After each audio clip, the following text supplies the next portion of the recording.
Historical figure? I don't know. I think he was just a person. I don't know. Just a normal person like us. He was a selfless person. I have no clue. He was a man. I think he was a marketing genius because he got people to believe him. I don't think he's the son of God. I don't believe that at all. If David Copperfield was in the day of Jesus, he would be Jesus. I'm pretty sure he existed. Like, I'm not gonna say that he didn't exist. He was God's son, but so was Gandhi, and so was Muhammad, and so was, we're all God's children. Jesus is someone I pray to. Well, Jesus is my Lord and Savior, and he, to me, is the symbol of just ultimate forgiveness and ultimate love. He's sort of that constant figure in my life. Jesus is also Isa in Arabic, and he was a messenger as well. He was just extremely enlightened, religiously and morally. Was somebody that just tried to impart wisdom on others and make the world a better place. I think he saw something that a lot of people didn't see and still don't see in others. And I think that's just a lot of love and hope.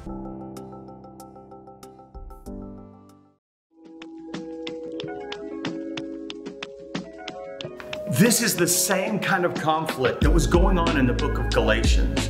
See, there was a group called the Judaizers, and what they were really doing is operating under this idea that everything that they had held dear, everything that they had believed, they were continuing to hold on to those things. And they were coming in and they were telling the Galatians that they also had to live according to the law. And what Paul is dealing with is something very specific. He's coming in saying, no, that is abolished. That is abandoned. That is not the way to go. And he was teaching them a new idea. So what I wanted to share with you today was this concept of how do we interact when we see a difficulty, when we see people that we would say are on our team but have different messages. They have different convictions, they have different backgrounds, they have different things that they believe are worth fighting for. And what I want you to see in Matthew chapter 18, verses 1 through 9 is this. At that time, the disciples came to Jesus and asked, so who is the greatest in the kingdom of heaven? He called a small child and had him stand before them. Truly I tell you, he said, unless you turn and become like little children, you will never enter the kingdom of heaven. Therefore, whoever humbles himself like this child is one of the greatest in the kingdom of heaven. And whoever welcomes one child like this in my name welcomes me. I want you to see what he's driving at is the opposite of pride, where it's, I can do this, I can be enough. This child comes and says, humbly, I want to come before the Lord. He goes on in verse 6 and says, but whoever causes one of these little ones who believe in me to fall away, it would be better for him if a heavy millstone were hung around his neck and he were drowned in the depths of the sea. Woe to the world because of offenses.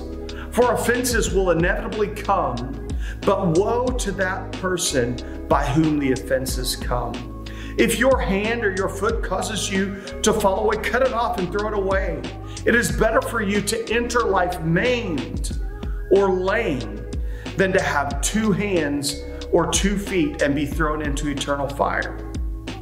And if your eye causes you to fall away, gouge it out and throw it away.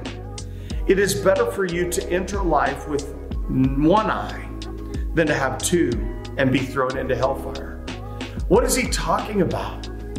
He's talking about the absolute accountability of the message we share. That we need to be very, very careful about what we share and what we say. We need to understand what Christ was doing and the grace that he gave us. And Paul is laying out, hey, these guys are leading you astray, much like these that needed a millstone thrown around their neck. See, in Deuteronomy chapter 18, verses 15 through 22, it says this, the Lord your God will raise up for you a prophet like me from among your own brothers. You must listen to him. This is what you requested from the Lord your God at Horeb on the day of the assembly when you said, let us not continue to hear the voice of the Lord our God or see his great fire any longer so that we will not die. Then the Lord said to me, they have spoken well.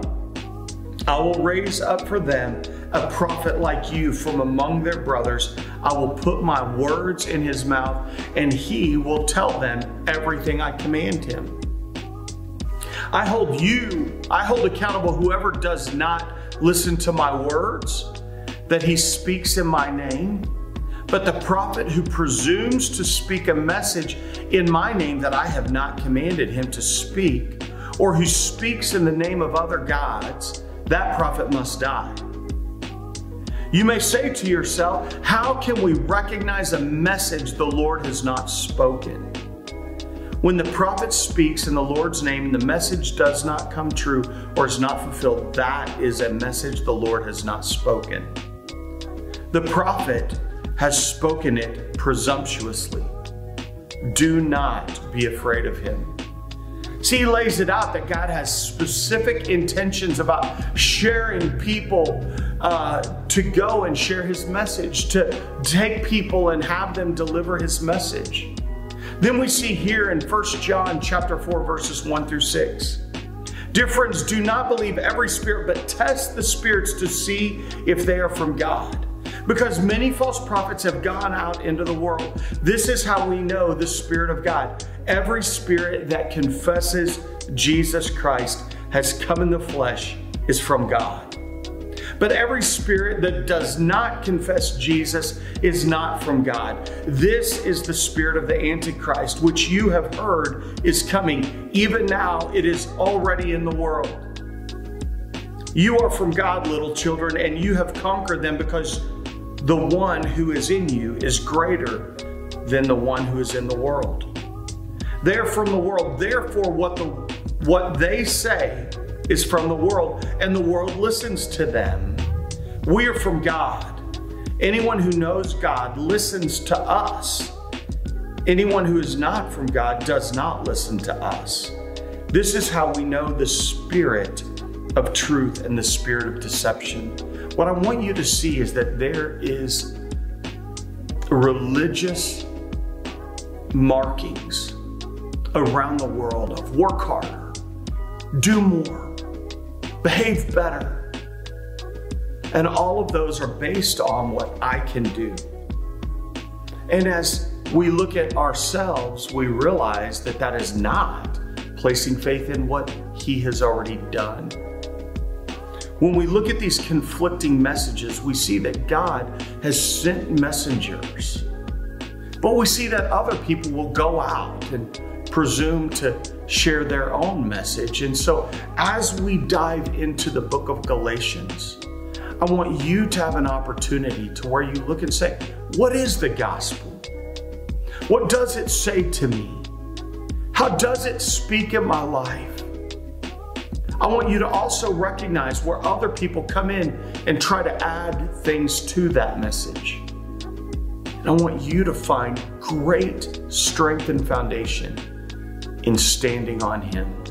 Finally, I want to share with you a verse from 1 Corinthians 14:33, and here's what it says. Since God is not a God of disorder, but of peace, as in all the churches of the saints. What I want you to see is that God is not a God of disorder. He is not the author of dissension. He's calling you to hear his voice, know his truth, and respond appropriately. Have a great morning.